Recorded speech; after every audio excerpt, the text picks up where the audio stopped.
తప్ప అంటలేను. ఈరోజు సోషల్ మీడియాని ఉపయోగించి ఏ విధంగా చేస్తూ ఉన్నారో ప్రత్యేకంగా చెప్పాల్సిన ధర్మం మా పైన ఉందని చెప్పదలుచుకున్నాం. అదేవిధంగా ఈరోజు రాష్ట్ర ప్రభుత్వానికి సంబంధించి అభివృద్ధికి సంబంధించి ఇక్కడ ఇన్వెస్ట్మెంట్ రాకూడదు, ఇక్కడ ఇన్వెస్ట్మెంట్స్ వచ్చి కంపెనీస్ వచ్చి పరిశ్రమలు ఏర్పాటు చేసుకొని జాబ్స్ క్రియేట్ చేయొద్దు అనే మీమాంసతో వారు పోతూ ఉన్నారు. పరిపాటి అయిపోయింది, బురద జల్లాలే వారే చూసుకుంటారు. కానీ దాంట్లో ప్రధానంగా నేను అనేక అంశాలు రాష్ట్ర ప్రభుత్వం తీసుకున్న బాండ్ రూపేణా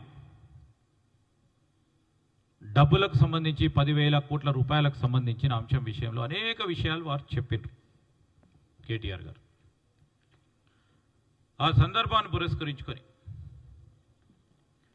మేమేం చెప్తా ఉన్నామంటే 5,200 కోట్ల విలువైన భూమిని 30,000 కోట్లుగా చూపించినారు అన్నారు.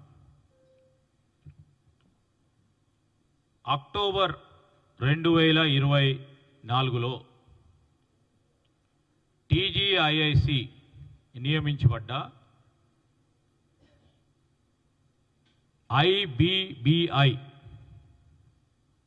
Insolvency and bankruptcy of India certified valuation consultant ఐవాజ్ అని CBRI అనుబంధ సంస్థ. CBRI అంటే అందరికీ కూడా తెలుసు, రియల్ ఎస్టేట్ వాల్యుయేషన్ చేసే ఒక ప్రధానమైన అంతర్జాతీయ సంస్థ. ఇది ప్రకారం భూమి విలువ నిర్ధారణ చేసుకోవటం జరిగింది. అది 20,563 కోట్లు, 30,000 కోట్లు అన్నట్టు. సరే, అంచనాలు కింద మీద చెప్పినా కొద్దిగా ప్రజలను పక్కదారి పట్టించాలి. నేను మళ్ళీ దానికి వస్తా, అది ఎట్లా ఏ విధంగా ఎవరు చేసినారు. RBI నిబంధనలను పాటించకుండా 10,000 కోట్లు తెచ్చారన్నారు. ఎవరైనా డబ్బులు ఇచ్చినప్పుడు కానీ, డబ్బులు రేజ్ చేసినప్పుడు కానీ, బాండ్స్ రేజ్ చేసినప్పుడు కానీ ఒకటి ప్రధానంగా తెలుసుకోవాల్సిన అంశం, వారికి తెలియదని కాదు కానీ పక్కదారి పట్టించే కార్యక్రమం, security exchange board of India వారు నిర్ధారణ చేసిన తర్వాత ప్రధానంగా బాండ్లకు సంబంధించిన జారీ చేయబడుతుంది. అంటే సేబీ అనే సంస్థ ఇదేదో కాంగ్రెస్ పార్టీ ప్రభుత్వం సంస్థ కాదు. ఇది నేను ఇంతకుముందు చెప్పిన సంస్థలు కూడా IBBI కానీ ఐవాజ్ CBRIకి సంబంధించిన సంస్థలు కాంగ్రెస్ పార్టీ ప్రభుత్వం ఈరోజు తెలంగాణ నుంచి పుట్టించిన సంస్థలు కాదు. వీరు ప్రఖ్యాతిగాంచి అంతర్జాతీయ స్థాయిలో వాల్యుయేషన్కు సంబంధించిన సంస్థలు. సేబీ అనే సంస్థ రెగ్యులేటరీ బాడీ. ఇది యాక్ట్ ఆఫ్ పార్లమెంట్ ద్వారా తీసుకొచ్చిన సంస్థ.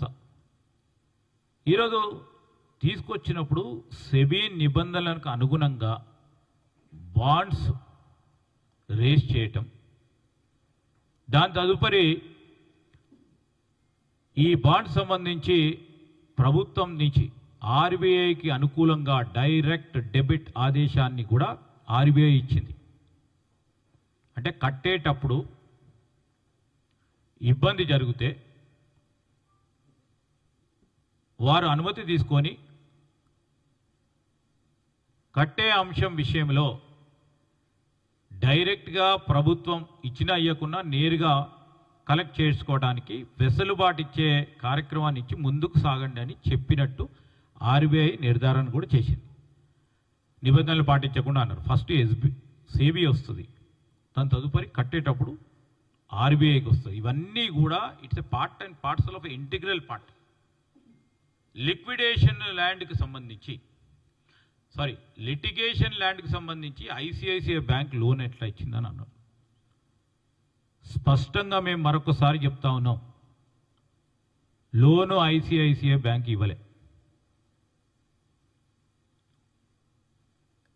ఇంకోటి లిటిగేషన్ భూమి అన్నారు. సుప్రీంకోర్టు తర్వాత ఈ భూమిపై ఏ విధమైన వాద్యాలు లేవు. ఇంకా లిటిగేషన్ ఎక్కడి నుంచి వస్తుంది? ఈ భూమి 400 ఎకరాలు ప్రభుత్వాందని నిర్ధారణ చేసి సుప్రీంకోర్టు ఇచ్చిన తీర్పు. ఈరోజు టీజీఐఐసి ప్రైవేట్ ప్లేస్మెంట్ ప్రతిపాదిక తీసుకొని rated listed senior secured taxable redeemable non convertible డిబెంచర్స్ను జారీ చేసింది. టీజీఐసి ఇవన్నీ ప్రతిపాదిక మీద మార్కెట్లో అంటే మార్కెట్ ఫోర్సెస్ ద్వారా నిధులను సేకరించే రీడీమబుల్ డిబెంచర్స్ను జారీ చేసింది. అంటే దీనివల్ల ఏంది, మార్కెట్ ఫోర్సెస్ ద్వారా ఎంత తక్కువ ఇంట్రెస్ట్తోని నిధులు సేకరించే కార్యక్రమం చేయటం జరిగింది. 37 ఈరోజు అంతర్జాతీయ సంస్థలకు సంబంధించి పెట్టుబడి మ్యూచువల్ ఫండ్స్ బాండ్ల రూపేణా పెట్టుబడి పెట్టినాయి. ఐసిఐసిఐ బ్యాంకులో ఆ పెట్టుబడి వచ్చిన తర్వాత ఏదో బ్యాంకులో డిపాజిట్ చేయాలి కనుక ఆ బ్యాంకు ద్వారా డిపాజిట్ చేశారు. అసలు ఐసిఐసిఐ సంబంధించి ఎస్క్రూ అకౌంట్ అది. ఐసిఐసిఐ లోన్ ఎక్కడ ఇచ్చింది, ఎందుకు ఇచ్చింది, ఏ విధంగా ఇచ్చింది, కంప్లైంట్ చేస్తామండి. అసలు దానికి అసలు అర్థం లేని వాటలు. ఈరోజు ఫీల్డ్ విజిట్ చేయకుండానే బ్రోకర్ ఆధారంగా బ్యాంక్ ప్రభుత్వానికి